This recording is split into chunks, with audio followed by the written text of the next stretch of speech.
أعوذ بالله من الشيطان الرجيم. بسم الله الرحمن الرحيم. الحمد لله رب العالمين، ثم الصلاة والسلام على رسول الله وعلى آله وأصحابه ومن والاه وبعد. بعد من نقول أن من كمويل في كل مكان دنيا تنكنا بموميلا بافل عليكم السلام عليكم ورحمة الله وبركاته.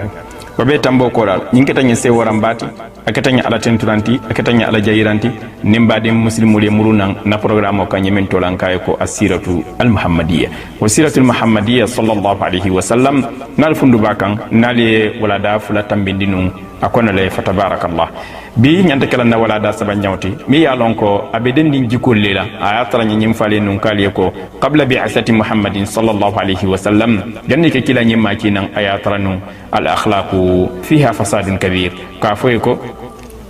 janni ke kila nyimma kinan ayatara daji ko lelbe kere min ya lonko daji ko lelbe kere daji ko min ya lonko imanke sharia daji koti imanke muslimi ala daji koti bartumo do fon wadaji ko dolu jama bije mo ya fon mu mele nyambuta wala wadalilo sabula kabir rasuluna ta kana ko daji ko dolu e ke korokoro ke ibondi musi hadmadiya bala janne ba fala muslimi a fon be lola kala kan ko daji ko jamaata ka be bondi hadmadiya mu me bala ka fay amunta wadaji ko jamaalu nyolu tambindi nata nyam fale en kale ko bar daji ko fana bi jele min yalon ko rasul sallallahu alaihi wasallam ay woltaranu e hadmadiyu bulu ay woltaranu arabul bulu ay atranu makan ko bulu ayaje ko wadaji ko ni moya bentale wadaji ko ni sharia bentale wadaji ko ni muslimi ya bentale wol kita daji ko kendeti e kita daji ko kendeti e kita daji ko nyimmati e kada daji ko timi alon ko ani sharia man nyowali wadaji ko bi ni ala kititala mbo do wutula la ne wolto katu nyalon ne ko mota be sulano la julki ni wasabula bade lamay la nyimmal be men ba falale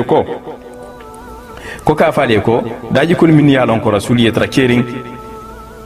sa foye ko nyimbo daji ko kono min yalon ko rasuliyya trakerin min al adati al hasana ada kendoluto anin daji ko nyimmaluto indal arabul bulu fil jahiliyati jahiliya wato kono nyimbol kunton ko kono walam as-sidqu walam tonyante yati sidqul hadith wa sidqul qalam wa sidqul wa'd nyimmu arabul jikolo tinu wotembola ke tonya fo e ke tonya fo num bake ye tonya fo kenu e jikolati kadhalika ila diamulu to anila bankiwulu to ye tonya fo kenu mo kende yalati bari la fana ila lahidi situl fanalu iman jam fa don akono no lahidi situl fanalu ye tonya lahidi situl long fo ya tinna mudu be ye to bondi wala ka yitande ko arabulu wolumu mulleti min yalon ko tonya fo diate no jamanu la janni rasul kana sallallahu alaihi wasallam wala na kitab tiyol ko e ko wa huwa khulqun karimun e ko daji ko nyimmala bati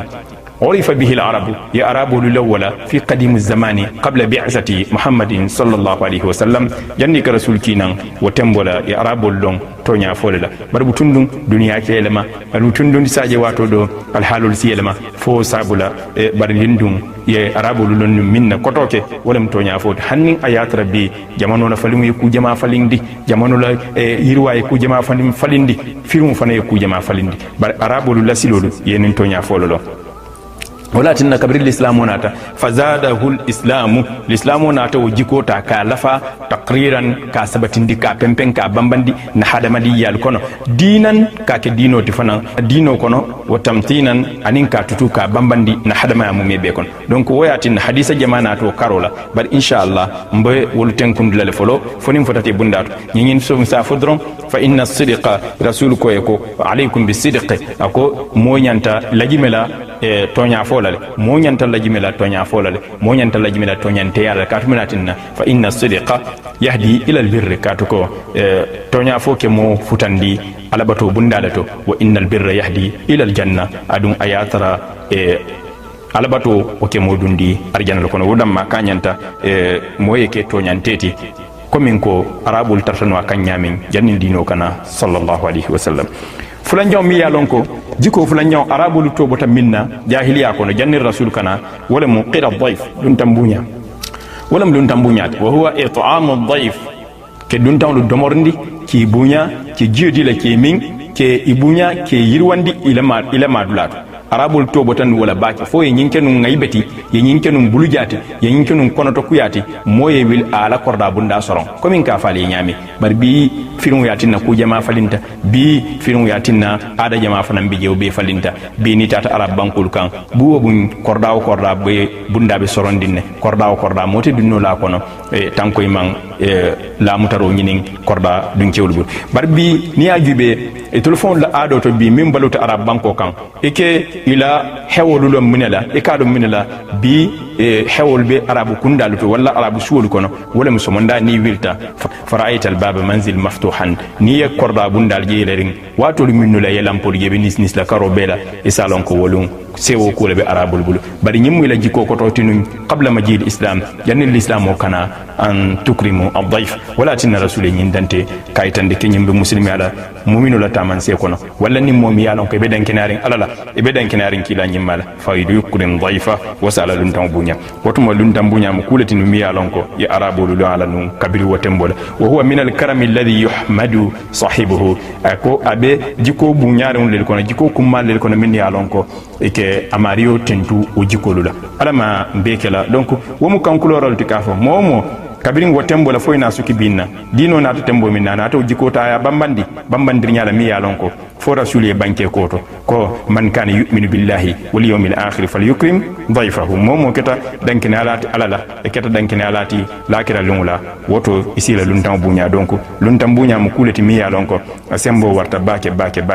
woto alama kuma nyim moynya soni ala nye wo fana mun jiko nyim malati abenun arabul bulu qabla bi'asati muhammadin jannika kilakinan sallallahu alaihi wasallam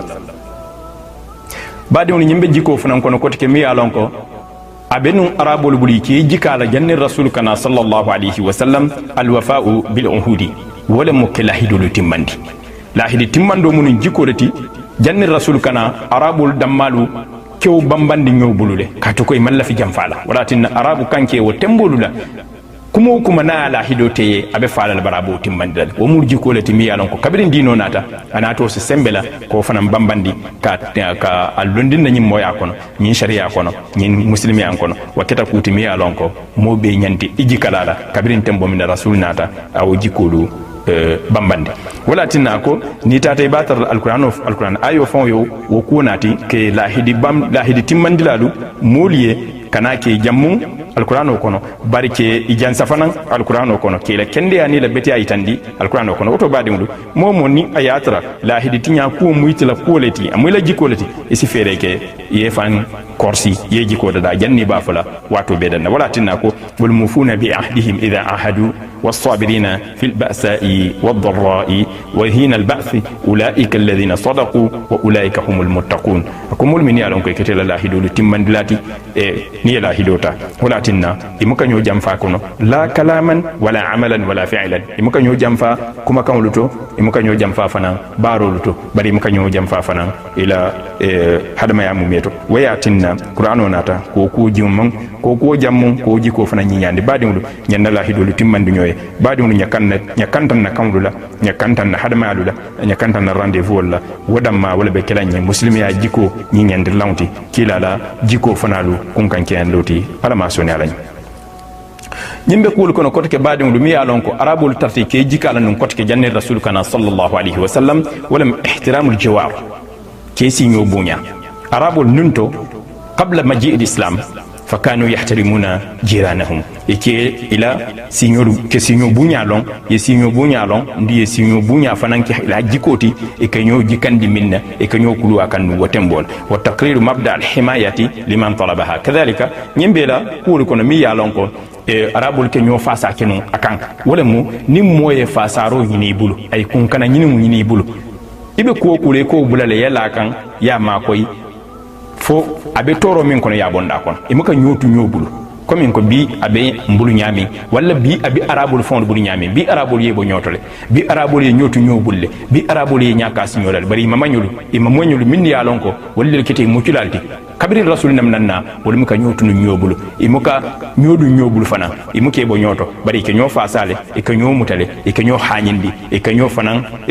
la kulu kumandi nyobulu wokat watarta nyi bulu jannin rasul kana sallallahu alayhi wa sallam wala tinna kabri rasulna awji ko fanam bambandi nyi l'islam ko awji ko bambandi muslimo li woto baadi mu nyi jikan ni jiko lulan kana nyodu nyobulu kana nyola kulu bayindi kana nyodu fitno kono kana nyodu dimba kono ni nyando je mobu ni nyando hadama de je nyando muslimo je mi ya lon ka be problème kono abe situation kono abe fitno kono walla abe jarabo kono walla abe kolaya kono walla abe toro kono baadi ni ayatale si o toro bondino kan braji jiki sabula arjana jiki sabula kila la kuma kanulu ikun kan kende ando sabula inyanti tesitla yo baroke foisi inyando muslimo bondi toro kon sawawun wotata ke nennala kalimalati walla wotata ke sondemela sitindilati walla wotata ke baralati walla wotata ke sorokarolati walla wotata ke hani kalimol leti mbadimulu nyente sitinno kan katuko wadamala munyi bonda nyimmal wasabula badimulu nyimmu kulati ke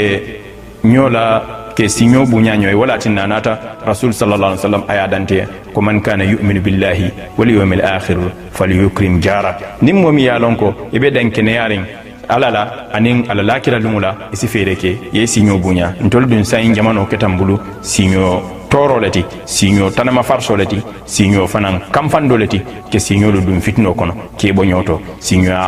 hakulu kanta bali ya sabula wa dalilo sabula safale nyi muji koleti rasulullah na wotara kerin arabul bulu barbila nata anata bambandle bi idnillah baade on nyimbe jikol kono kotike mi alon ko fa tabarakallahu rasulullah na ya tara kerin arabu kankeli bulu wa tembole ke jikala ke la hadamadi ya lo aka ke la dimbalu kulu akan wala as-sabru wa tahammul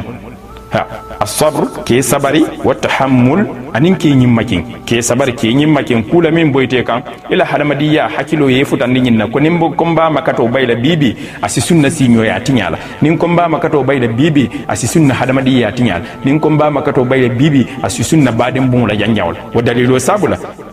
ke kanta badin bun la tembola ke kanta sinyo ya la diala ke kanta muslimi ya la nyinyala wasabule ite nyimmakin ko boyte ta min kan ye sabari ye nyimmakin hakela tanama farsa bali ya sabula hakela moya da sabula kila la ya maro baindo sabula wada dilo sabula arabu lu tartanun koto ke jannen dino kana ike nyimma kin nyoyenne ike sabari nyoye birin dino nata anata je ko nyimmu jiko nyimmalati anata ci kaka bambandi wala tinna nata alqur'ano kono ko kafa ko mo be mo bono rondati illa alladhina amanu wa amilus salihati fumul min yalon ko ibarata bara nyimmal wa tawasaw bil haqqi wa tawasaw bis sabri kenyo sabarindi anata ko tiki isbiru wa sabiru wa rabitu wa be mu me nyitande ko alqur'ano nasale ke sabaro jiko dum muslimo lula ka dala siti muslime kandalula ani muslimu batfalula ani muslime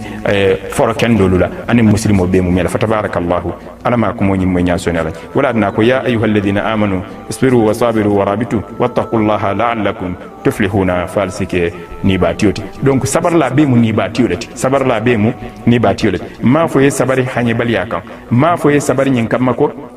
dinkuru yakan walla ke sabar nyin kama jutuna yakan da ibe sabar la minnu kan wala mu ala nala kilati walle sabari kuto mi yalonko ya kundumbul ala bulu ala ma kumo nyim mo nyaso na laji e woto badindu kuma la jam fo sabula be wala dan janto inshallah ka fale ko bi idnillahi alel la moy ni wala dan na hanbi be arabul la jikolo to rasul min do trakiri nyim maluto kabilin tembo minnam ni la jikolo tambindi min yalonko ni sharia e no wali rasul na reke fatandro ko ma wa sabula nalbe tentenna wala dana la to arabu la jiko nyimmala to islam o sonto minna min sabatindi insha Allah ala barka badi lamor la nyimmalo fo nyaatu dum